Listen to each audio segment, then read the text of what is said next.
Syukur alhamdulillah hari ini kita bisa melakukan fit and proper dan juga mengapresiasi kepada Bapak Presiden yang telah menunjuk Komjen Sigit sebagai calon tunggal Kapolri.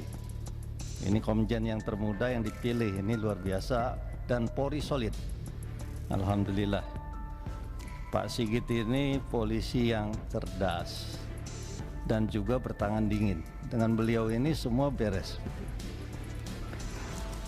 Track record beliau pernah menjadi pimpinan Polsek tingkat kecamatan, pimpinan Polres tingkat kabupaten kota, dan juga pernah jadi Kapolda Banten. Saya warganya Bapak, Pak. Jadi saya tahu sepak terjang Bapak. Banten kondusif luar biasa.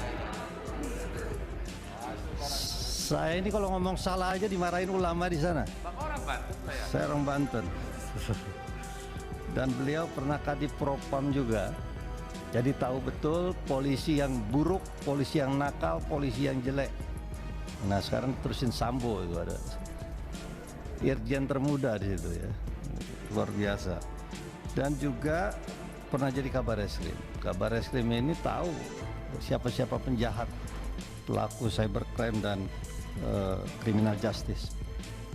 Nah saya kebetulan ini ditugaskan oleh sekjen saya di Kapoksi saya tuh hadir tuh di sana, monitor terus itu Habib Babu itu, dan juga ketua fraksi Pak Jajuli Jueni, dan ini ada tugas juga dari Pak NG ini Nasir Jamil untuk menanyakan beberapa hal terkait dengan promoter yang berganti presisi. Ini luar biasa Pak, saya kasih nilai 9 Pak.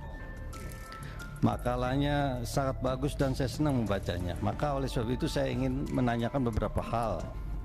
Tahun kemarin Kontras menyatakan Polri diduga terlibat dalam 921 kekerasan dan pelanggaran hak asasi manusia sepanjang Juli 2019 sampai Juni 2020. Dari peristiwa itu 1.627 orang luka-luka dan 304 orang tewas. Kejadian lain yang menjadi perhatian publik adanya extrajudicial killing di kilometer 50 pada bulan Desember 2020, bulan yang lalu. Terus terang, kami sebagai salah satu anggota Komisi 3 yang menjadi mitra Polri selama ini banyak sekali dimintai penjelasan oleh masyarakat soal isu-isu demikian.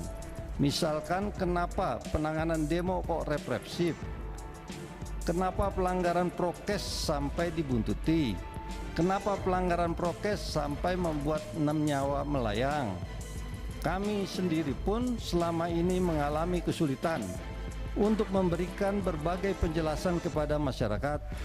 Saya kira ke depan pendekatan yang profesional dan humanis oleh Polri perlu lebih dikedepankan sehingga Polri melindungi dan mengayomi akan semakin dirasakan masyarakat.